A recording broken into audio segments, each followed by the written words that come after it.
성경 있는 마을에 잘 오셨습니다. 오늘의 영상은 빌립보서 복음으로 읽기입니다. 사도는 2차 선교 때 마게도냐의 첫성 빌립보를 방문했고 루디아를 통하여 교회를 세웠습니다.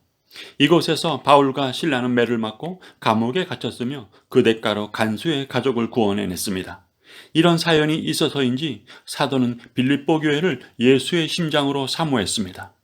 그런데 빌립보 교회에 문제가 생겼습니다. 교회 내부에 다툼이 일어난 것입니다. 사도는 몇 군데서 권면합니다. 한 마음으로 서서 한 뜻으로 협력하라. 한 마음을 품어 유오디아 순두개를 권하노니 주 안에서 같은 마음을 품으라. 또한 외부에서 교회를 향하여 대적하는 자들이 일어나 교회에는 두려움이 생겼습니다. 이것이 이 서신을 쓰게 된 이유입니다. 사도는 이것의 해결책을 2장에서 말씀합니다. 그런데 교회 내에 다툼이 일어난 원인이 있었습니다. 이를 3장에서 다룹니다. 그리고 4장에서 마지막 권면을 합니다. 이 구조를 지나가면서 빌립보에서 말씀하시려는 주제를 찾아가겠습니다. 서신을 쓰게 된 이유는 앞에서 살펴보았습니다. 교회 내의 다툼과 외부의 대적자들 때문이었습니다.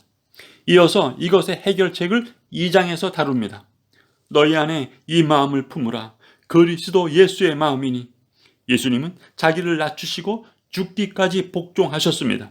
즉 해결책은 예수님의 마음을 품는 것입니다. 그런데 사도는 이것에서 멈추지 않습니다. 이 믿음이 실제가 되는 것까지 인도합니다. 그러므로 나의 사랑하는 자들아, 항상 복종하여 너희 구원을 이루라.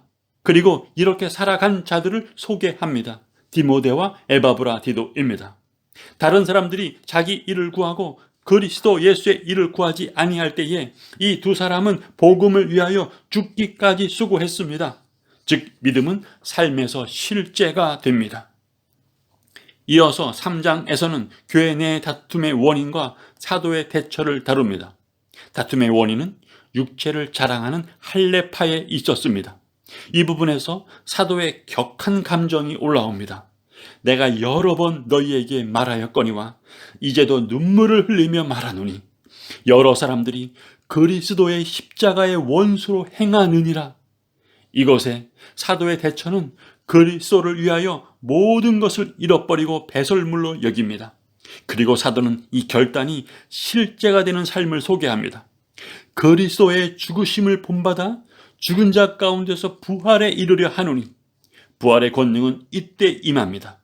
즉 그리스도의 죽으심을 본받는 실제의 삶에 부활의 권능이 임합니다. 사도의 마지막 권면, 주 안에서 같은 마음을 품으라.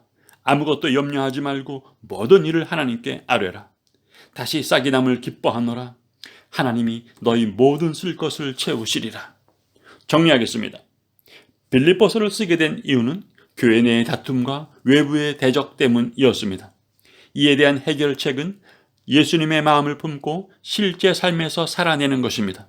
즉 복종하여 구원을 이룹니다. 다툼의 원인은 육체의 자랑에 있었습니다.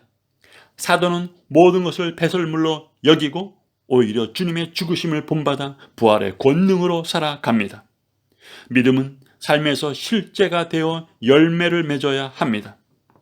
빌립보서의 주제는 너의 믿음이 삶에서 실제가 되게 하라입니다.